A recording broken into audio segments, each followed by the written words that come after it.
Sa parte naman, Attorney Into, ng inatasan nyo na daw ang Passenger Accident Management and Insurance Agency, PAMI, na agaran iproseso at i-release na yung mga insurance claims ng para po sa mga biktima, Attorney? Yan pwede ko pong yan, i-detalye. Kasi yan, Sige po, sa Attorney. LTFRB yan. Okay. Ganito po yan. Yung po kasing insurance, una kasi lumabas na because it presupposes na mga pasahero yung mga namatay, 400,000 each. And then after the result of the investigation, and then we gather all the data, information from our regional director, ang mga nasawi ay hindi pasahero, kung hindi mga third party nakasakay dun sa van. So, ganito po kasi, para po sa ating mga tagapakinig.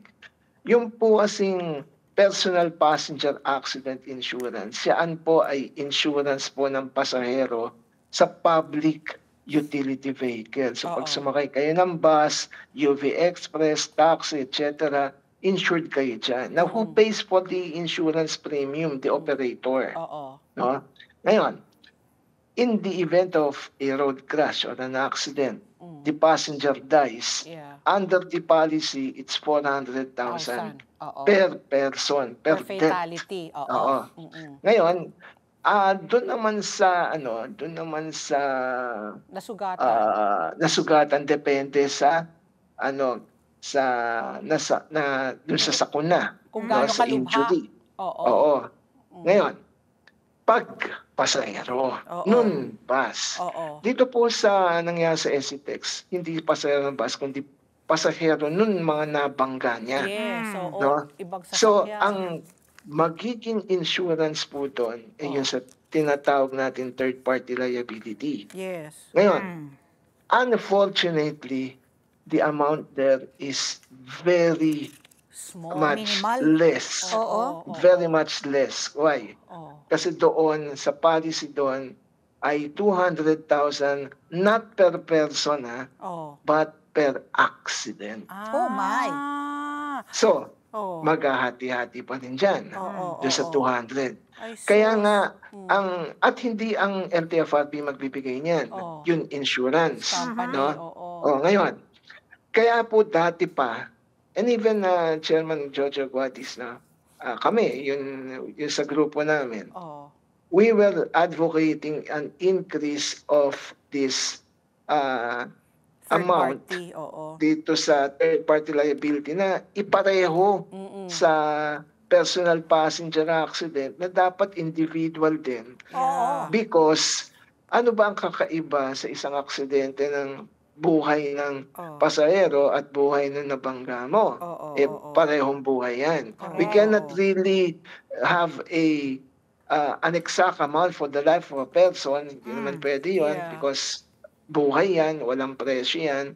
But at least, we dignify the person, di ba? Eh dito, what if 100 yung namatay? Hati-hati pa sila doon. So yan yun sa policy.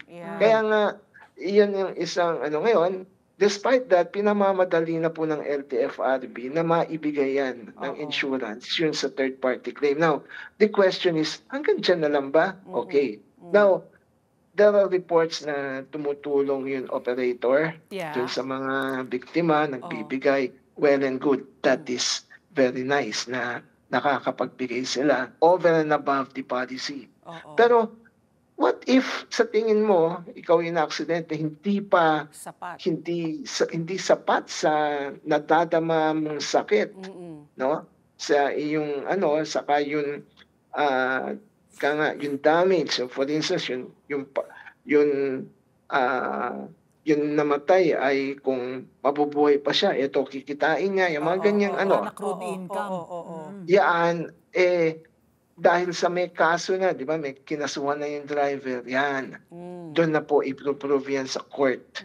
Yan, ngayon, can you file a case against the operator? Yes, pwede. Pero, dun, kung sa criminal case, pwede na i-file doon because the civil liability is included in the criminal case.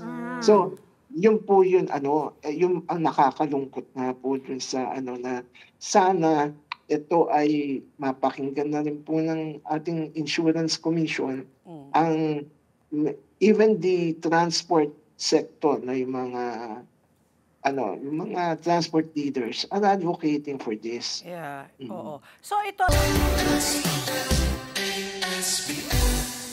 Let's get together. Sunday 25.